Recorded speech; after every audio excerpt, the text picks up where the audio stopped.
Bijni চৌৰাগুৰি trailer খুন্দাত এগৰাকী মহিলাৰ মৃত্যু। মৃত মহিলাগৰাকীৰ চিনাক্তকৰণ কৰিব পৰা নাই। দেওবাৰে আবেলি ভাগত বঙাইগাঁও জিলাৰ চৌৰাগুৰি ৰেলৰ খুন্দাত এগৰাকী মহিলাৰ মৃত্যু হয়। মৃত মহিলাগৰাকীক এতিয়ালৈকে চিনাক্তকৰণ কৰিব পৰা নাই।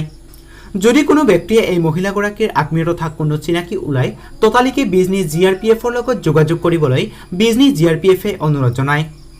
মৃত মহিলাগৰাকীৰ আনুমানিক বয়স 40 বছৰ। বিজনী ৰেল ষ্টেচনৰ অন্তৰ্গত 261/8 নম্বৰ ৰেলৰ খুঁটাৰ সন্মুখত এই দুৰ্ঘটনা সংঘটিত হয়।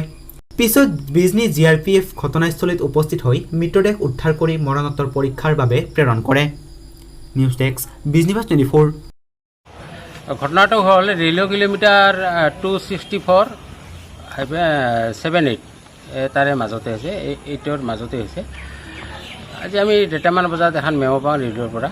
মেমোখনৰ মতে আমি এটা ডেড বডি মৰি থকা বুলি সম্ভেদ পালোঁ। তাৰপাছত আমি গ'লোঁ পিয়ত যাই দেখা পাওঁ যে ডেড বডিটো এবাৰ ছিন্ন বিচ্ছিন্ন হৈ আছে। তাৰপাছত মহিলা বয়স 35-40মান হ'ব আইডিয়া আৰু। তাৰপাছত উক্ত বডিটোৰ মানে এতিয়ালৈকে কোনো ধৰণে আমি গাৰ্জিয়ান পোৱা নাই। এতিয়া কথা হ'ল আপোনালোকৰ চেনেলতে আমি জৰিয়তে জনাওঁ যে আমাৰ যে কোনোবা যিটো মানুহ হেৰাইছে বা কি হৈছে এইটো আমাৰ লগত মানে যোগাযোগ কৰিলে অলপমান আমি উপকৃত হ'ম আৰু তেওঁলোকে জানিব পাৰিব যে আমাৰ মানুহজনে এনেকুৱা ঢুকাইছে। এয়ে আৰু